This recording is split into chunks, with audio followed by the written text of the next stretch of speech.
1886년 런던에서 기이한 사건이 벌어집니다. 수면을 취하고 있던 어느 남성이 갑자기 숨진 채 발견되었던 것입니다. 유력한 용의자는 아내였습니다. 그런데 이 남성이 숨진 과정은 현재까지도 풀리지 않은 수수께끼로 남아 있습니다. 오늘 소개할 이야기는 영국의 미제 사건, 핍리코 사건입니다.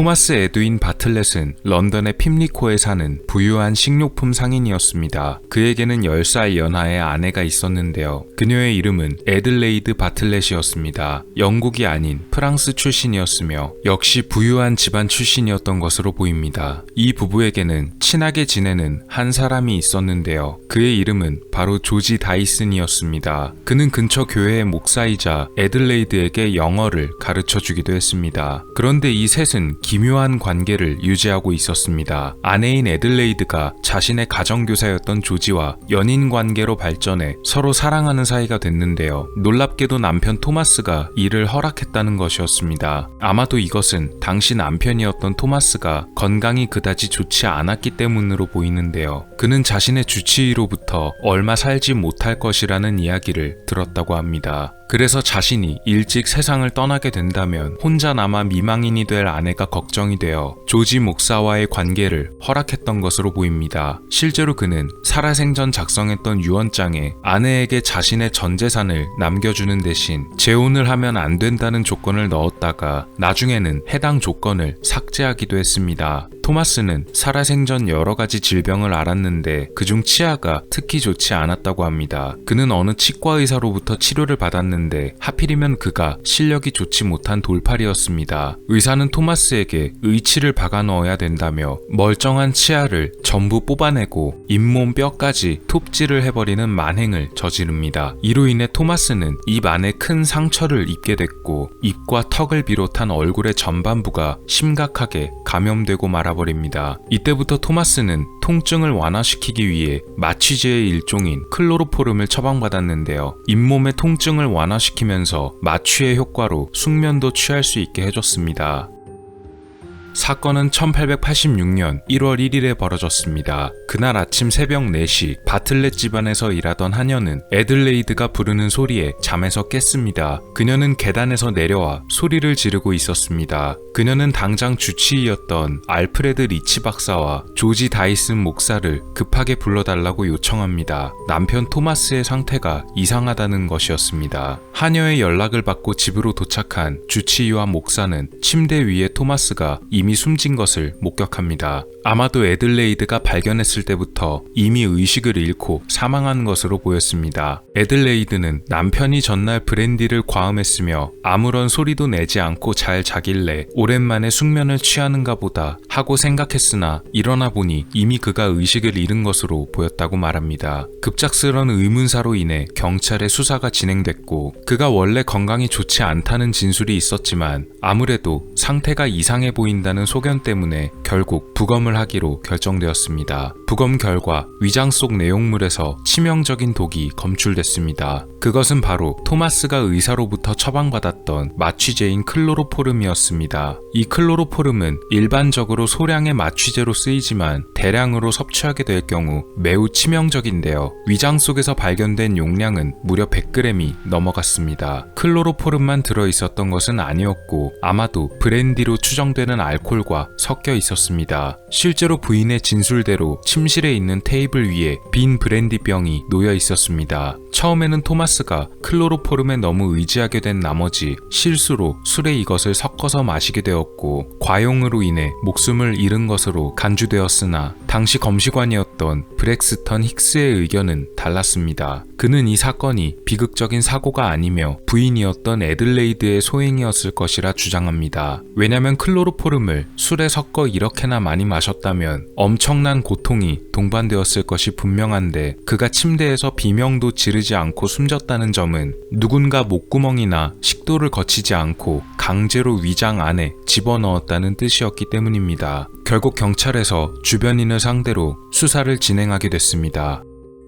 집중적인 조사를 받은 것은 바로 유력한 용의자였던 부인 애들레이드 그리고 조지 다이슨 목사였습니다. 토마스의 사망 전 이들이 벌였던 행적이 매우 수상하다는 것이 밝혀졌습니다. 주치의였던 알프레드 리치 박사에 따르면 사실 그는 클로로포름을 처방해주는 것을 망설였다고 합니다. 효과가 매우 좋은 약이었다는 것은 맞지만 치명적이었기 때문인데요. 실제로 이 클로로포름은 당시에도 독극물로 취급됐고 혹시나 의료용으로 구입해야 할 경우에도 구매자가 누구인지 약국에서 확인을 거친 후에 서명을 하고 나서 구입할 수 있었습니다. 그러나 부인 애들레이드가 어느 날 병원에 찾아와 남편이 클로로포름을 벌써 다 썼다고 말하며 대신 처방을 받아달라고 요구했다고 합니다. 주치의는 망설였지만 부인은 적극적이었습니다. 의사는 마지못해 처방전을 작성해 주었습니다. 그런데 이 처방전을 통해 클로로포름을 구입한 것은 뜻밖에도 부인이었던 애들레이드가 아니라 그녀와 연인 사이였던 조지 다이슨 목사였습니다. 애들레이드가 바쁜 일이 있어 그에게 부탁했고 그는 부탁받은 대로 대신 약을 구해준 것뿐이라고 했습니다. 그런데 그의 행적에서도 역시 수상한 점이 밝혀집니다. 아까 말씀드렸던 대로 클로로포름은 독으로 분류되어 처방전을 통해 구매를 하게 되더라도 신원을 확인하고 서명을 거쳐야만 했는데요. 이 법에도 허점이 있었습니다. 그것은 바로 일정 용량 이하로 구매를 할 경우에는 신원 확인 절차나 처방전도 필요가 없다는 것이었습니다. 이 허점을 이용해 조지는 여러 곳을 돌아다니며 기름 얼룩을 제거한다는 목적으로 여러 병을 구입했습니다. 경찰에서는 애들레이드가 치료를 구실로 처방만 받고 이것을 통해 마치 토마스가 자신의 통증을 제거하기 위해 스스로 클로로포름을 구매했다는 듯이 보이게 했으며 실제로는 자신이 아닌 조지에게 대신 구매할 것을 부탁하고 여러 곳을 돌아다니며 일정 용량 이하로 구입하게 만들어서 사실 약을 구매한 것은 자신들이었다는 흔적 자체를 숨기려고 했다는 주장을 내세웠습니다. 애들레이드와 조지는 경찰의 이런 주장을 전면 부인했지만 당국에서는 경찰의 조사를 더 신빙성 있게 받아들였고 애들레이드와 조지는 결국 체포되고 말았습니다.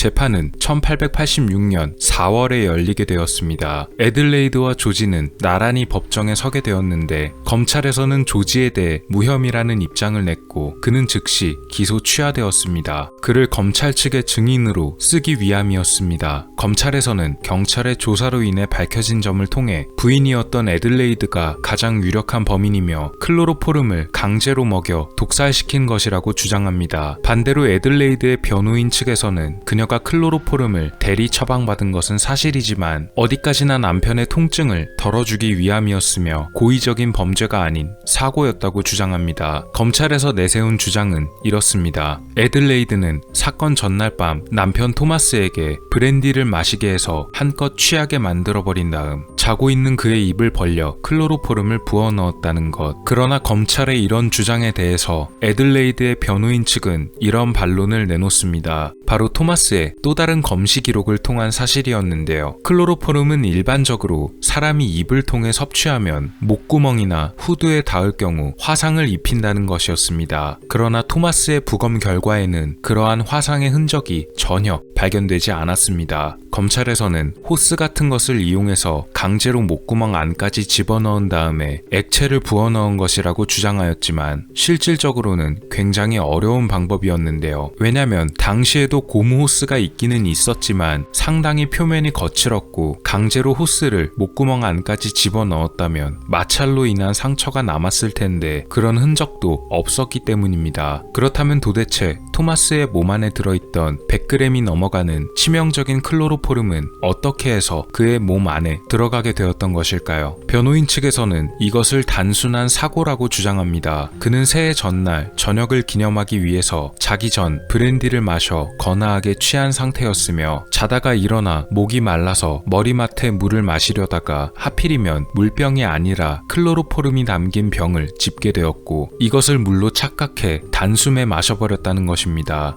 단숨에 삼켰기에 목과 식도에 화상을 입지 않았다는 것이었습니다. 물론 변호인 측의 주장도 완벽하지만은 않았습니다. 처음 이것이 고의적인 범죄임을 주장했던 검시관 브렉스턴 힉스의 설명대로 만약 그가 진짜로 물과 착각해 클로로포름을 마셨더라면 그 고통으로 인해 크게 비명을 질렀을 텐데 집안의 어느 누구도 그의 비명을 듣지 못했기 때문입니다. 그러나 검찰에서 제대로 된 범죄 방법을 증명하지 못했고 변호인 쪽의 설명이 훨씬 더 합리적으로 보였기에 결국 재판부에서는 증거 불충분으로 애들레이드에게 무죄를 선고했습니다. 당시 재판에 검찰 측으로 참여했던 외과 의사 제임스 파젯은 애들레이드에게 다가가 이제 무죄 판결을 받았으니 만약 당신이 진범이라면 과학의 발전을 위해서라도 어떻게 남편에게 대량의 클로로포름을 투여했는지 제발 자신에게만 알려달라고 부탁했습니다. 그러나 애들레이드는 끝까지 아무 말도 하지 않았습니다.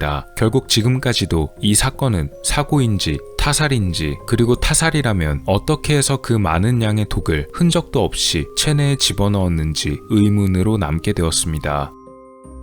과연 이 사건은 진짜로 사고였을까요? 아니면 타살이었을까요? 변호인 측의 주장이 끝내 설득력을 얻었지만 경찰에서 밝힌 부인과 목사의 수상한 행적이나 검시관이 말한 사항 등을 종합해보면 여운이 남긴 합니다. 만약 그렇다고 한다면 범행 수법은 무엇이었을까요? 흔적도 남기지 않고 대량의 위험한 액체를 체내에 강제로 집어넣기란 상당히 어려워 보입니다. 현재까지도 어떤 방법이 사용됐는지 밝혀지지 않았습니다. 앞서 말씀드렸듯이 프랑스 출신이었던 애들레이드의 집안 역시 상당히 부유했다고 하는데요. 일설에서는 그녀의 아버지가 영국의 왕실과도 긴밀한 관계였다는 얘기도 돌았습니다. 그 덕분인지 그녀의 변호인 측에 참여한 사람 중에는 유명한 정치인이자 변호사였던 에드워드 클라크도 있었습니다. 그는 이후 법무장관을 지내기도 하는 거물이었는데요. 정말 그녀의 아버지가 영국 왕실과 긴밀한 사이였을까요? 유력한 용의자였던 그녀가 무죄 판결을 받았지만 석연치 않은 여러 가지 의문점들 때문에 여전히 미제 사건으로 분류되어 있다고 합니다. 영국의 핍리코 사건에 관한 이야기였습니다.